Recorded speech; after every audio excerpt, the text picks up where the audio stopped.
Only one gentleman today. The only gentleman you get is me. My name's Raphael Epstein. It's 774 ABC Melbourne. Joining us today, Laura Smythe is the ALP member for Latrobe. Hi there, Laura. How are you doing? Thank you for coming in. Kelly O'Dwyer is the Liberal MP for Higgins. Hi there, Kelly. Nice to be with you, Raph. When do you guys go on holiday, Kelly? Do you get to MPs?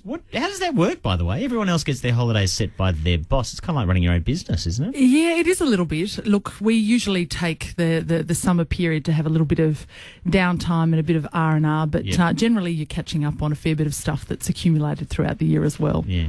And Laura, I noticed you're on the shoulder of whoever's at the dispatch box fairly regularly.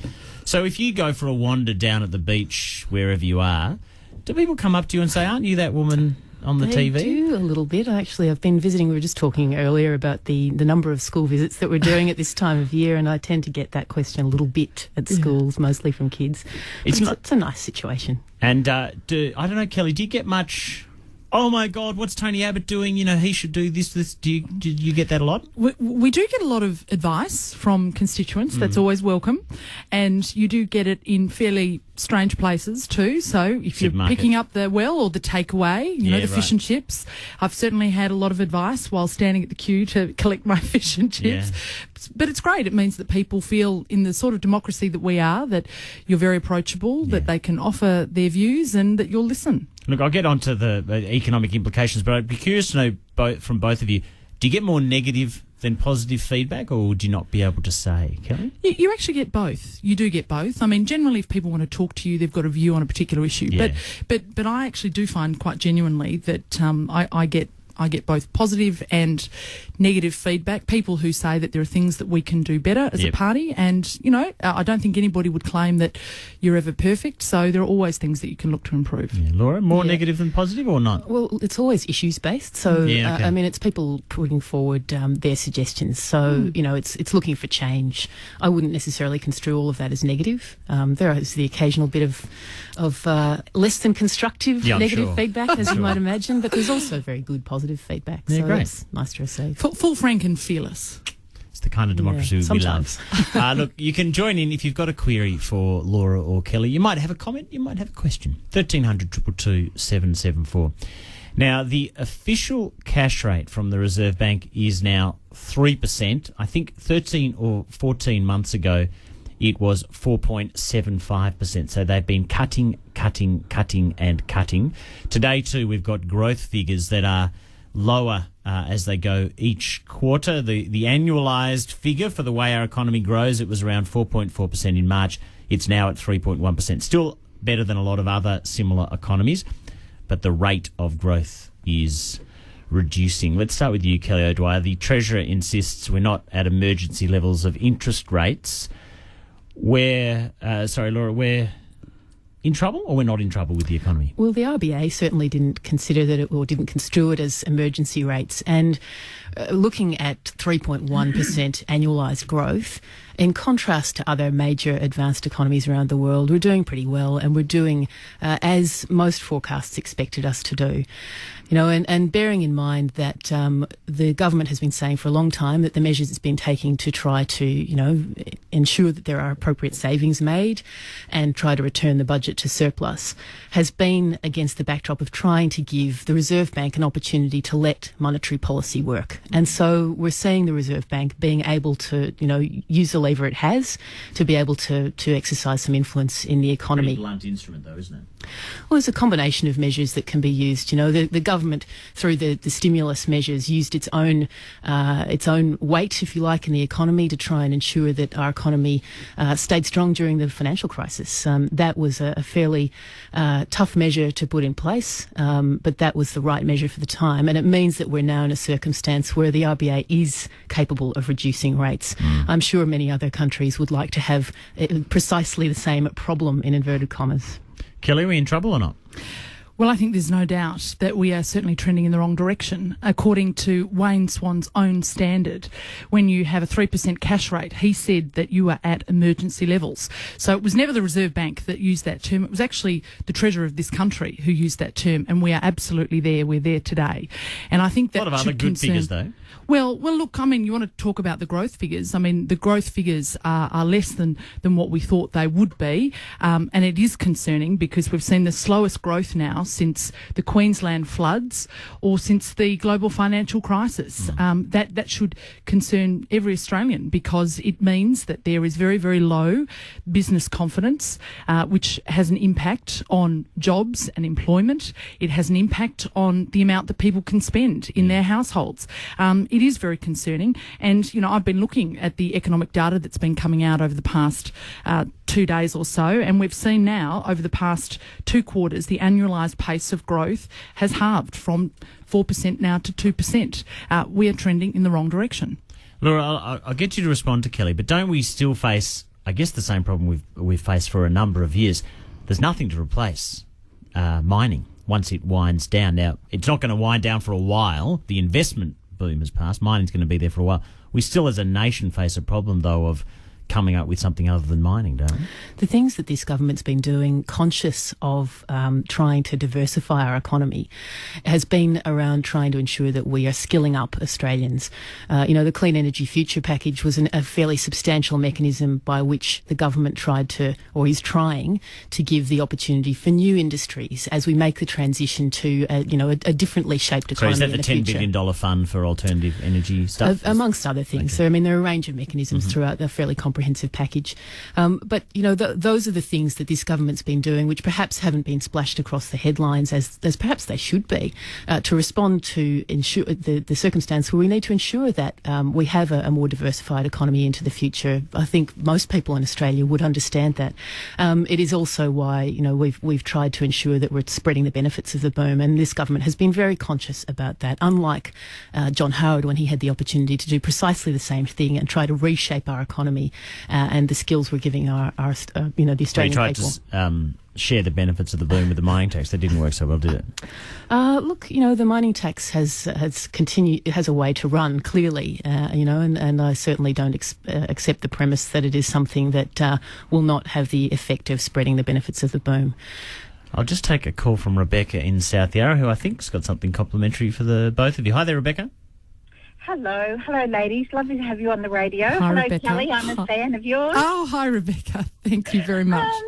I just wanted to say one thing. I think the problem is everybody is trying to blame everything on the dollar. I think we'd all agree that the backbone of Australia's economy is small business.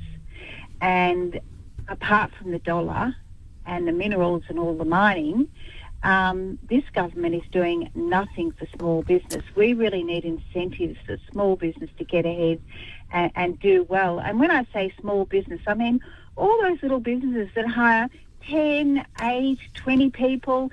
I don't mean big small business. I mean the real small business. And they're the people that are really hurting. And the only Rebecca, have you got a simple idea that you'd push the government's way?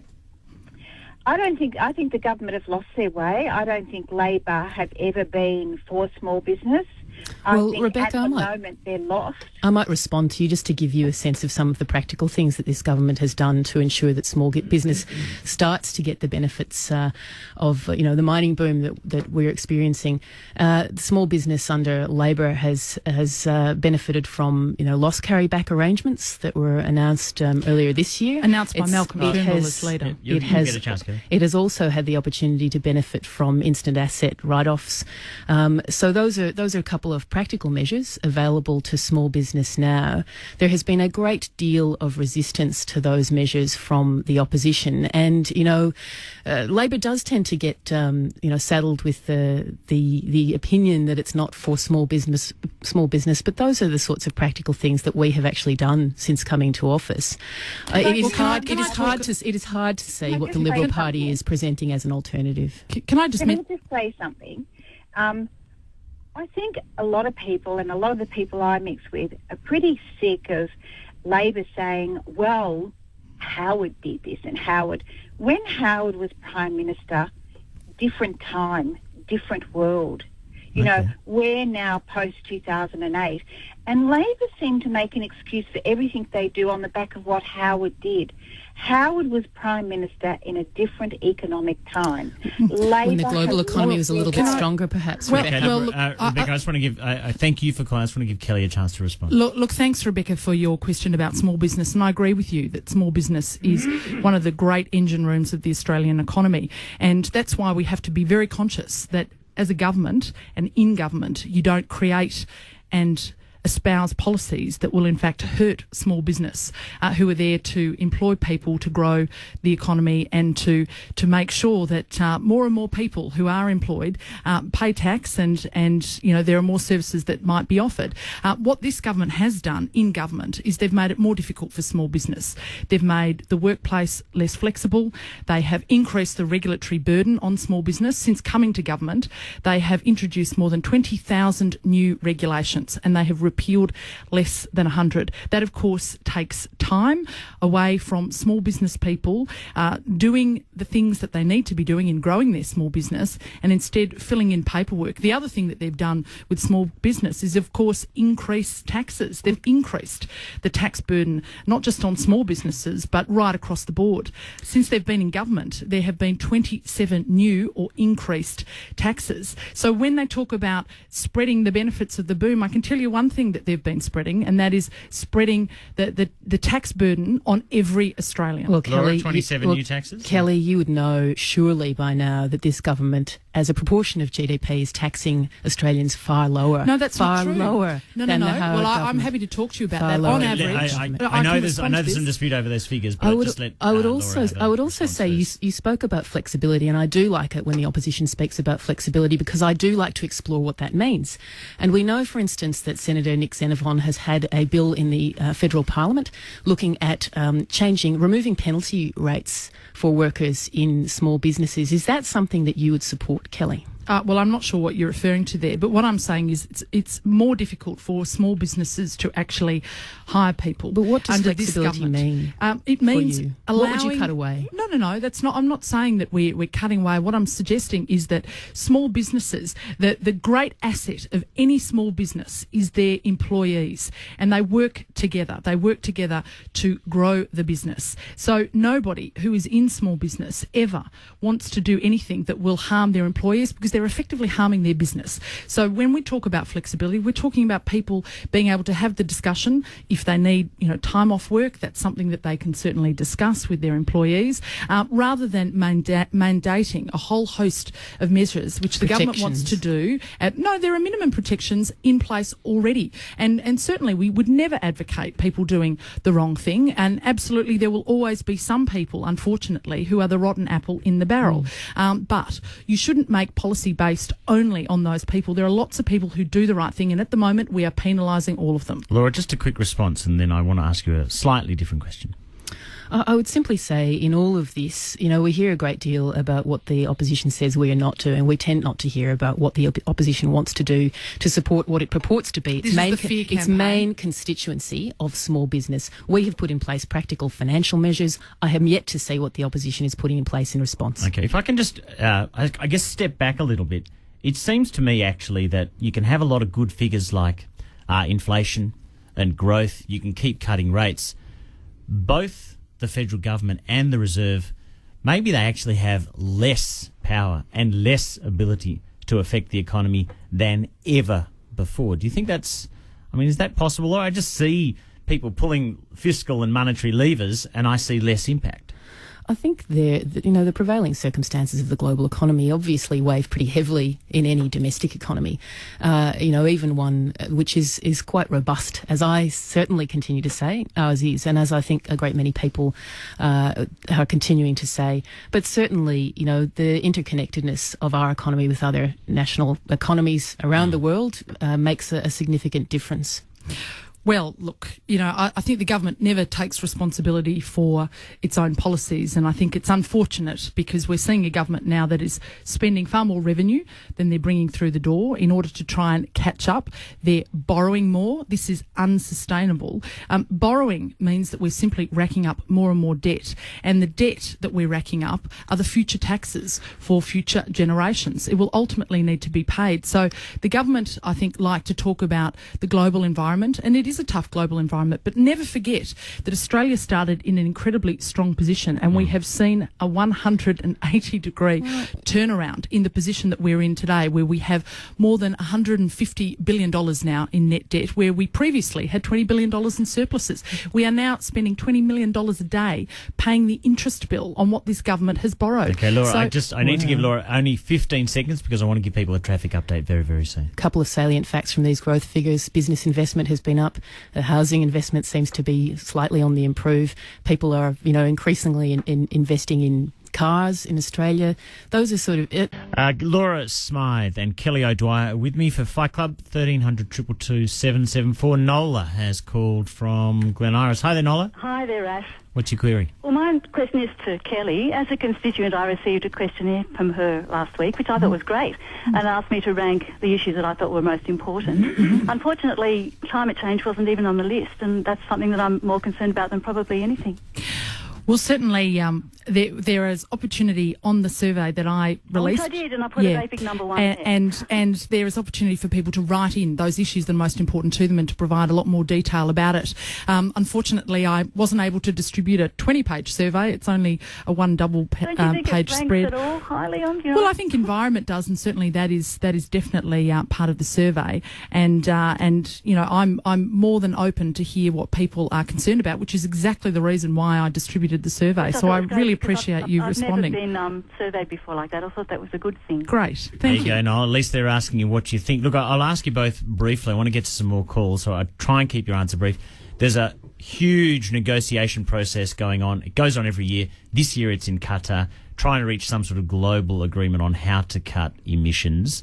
Laura, I'll ask you first because the Parliamentary Secretary, Mark Dreyfus, is there for the government.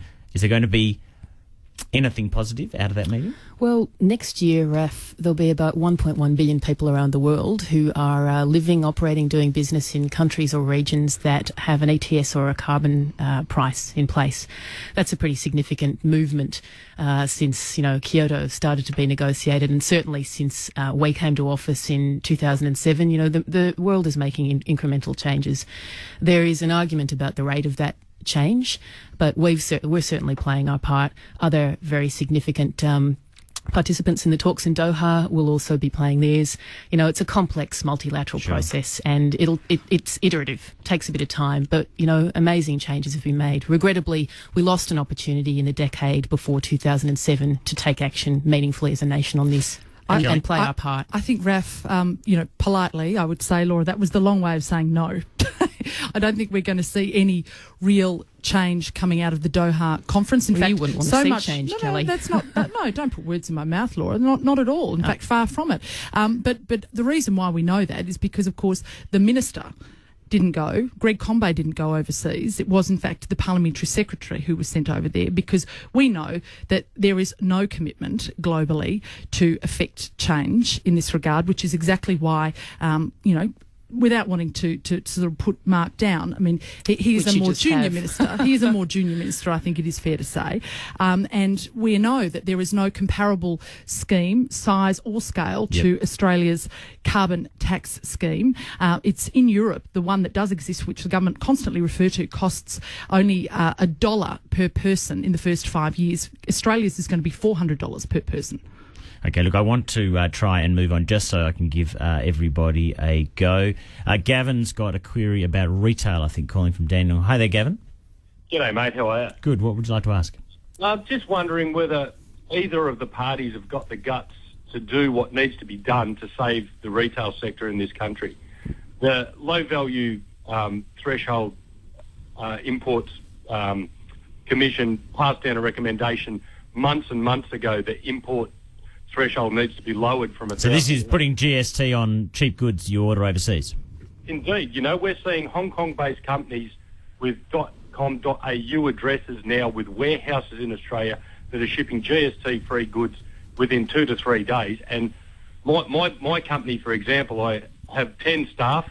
We're closing soon because we just cannot compete anymore. You're going to see whole sectors of the retail industry totally wiped out. Okay, Gavin, look, thank you for calling. Can I ask you both not to talk about other policies? Laura, is there any chance that the government is going to lower that threshold? So if I buy something for, say, $200 overseas online, I'll have to pay GST. Well, Graf, there's certainly discussion around that, and you know, the retail sector has certainly been engaged in discussions with the government about that. I can't say, you know, whether there'll be movement on that at the moment, but certainly the issue has been well raised and continues to be well raised with government. You know, there have been significant supports that the government has put in place to try and, you know, ensure that consumers continue to spend in the economy. That has been of significant benefit to the retail sector, and certainly of far more benefit than had we left the economy to flounder during the GFC. And certainly the discussions around GST need to continue. Sure. Kelly O'Dwyer, I don't know if it's been discussed in Shadow Cabinet, but is it possible that under a coalition government it would be lowered? Well, certainly what we've seen is there has been a recommendation already given to the government, and the government looked at that recommendation and said we need another committee, another inquiry to look into it, despite the fact that we've just had one that's already looked into it. And this is off the back of 200 inquiries that they have commissioned over their time in government. They're keen not to make a decision on it. Look, I have a great deal of sympathy with your caller because it is incredibly tough in the retail sector right now. And again, things are not trending in the right direction. That's still not a commitment to do anything about it, though, is it? Look, you know, I think what we would need to do is we would have to look at what the impact is. I'm not privy. You just mock them for having a review. So look at the recommendation that's been put in place. I'm certainly not privy to the shadow cabinet discussions about it, but we will have a raft and a range of policies that will in fact help the retail sector, because this is not the silver bullet that's going to fix it. After your commission of audit, I presume. What I want to try and do is let Ralph from Bundoora, he might be able to get a final say in before we bring people some weather. What did you want to say, Ralph? Hi, Ralph. Firstly, I very much enjoy your show, and I've always enjoyed the intelligent interviews. Unfortunately, this isn't one of them. I have a slight frustration that when politicians talk, and I rarely listen to Parliament now, the level of debate's just too low. Now, I don't expect Athens or Rome. We're not in those days. But when people call in and you hear Labor and Liberal trigger on something and go into autopilot attacking each other, I get nothing out of it. And especially when they don't answer the callers' questions, just go into autopilot and trigger. It's poor quality. So I've listened to the segment, not one of the great ones, and the poor quality of debate we find in Parliament I've heard again today. Okay, Ralph, I'll put that to both Kelly and Laura. Why don't we start with you, Kelly? Anything you can do to lift the tone of debate? Well, there's not much I can say to that. That's obviously his view and his comment. Laura? Look, I'd say we have, 80 or 90% of the things that are debated in Parliament are not put to air, are, things that attract little media comment. There are finite amounts of time to put arguments. They're put perhaps in a fast-paced way. That's regrettable. Perhaps if we could have a longer opportunity to air issues, that might be remedied. Okay. Laura, thank you for coming in. Laura Smythe is the ALP member for Latrobe. You can see her sitting on the Prime Minister's soldier figuratively when you watch Question Time. And Kelly O'Dwyer is the Liberal MP for Higgins. Thank you for coming in, Kelly. Thanks, Ralph. Thanks, You can Laura. sometimes see Kelly, like all the other MPs, joining in the debate, I think it's called.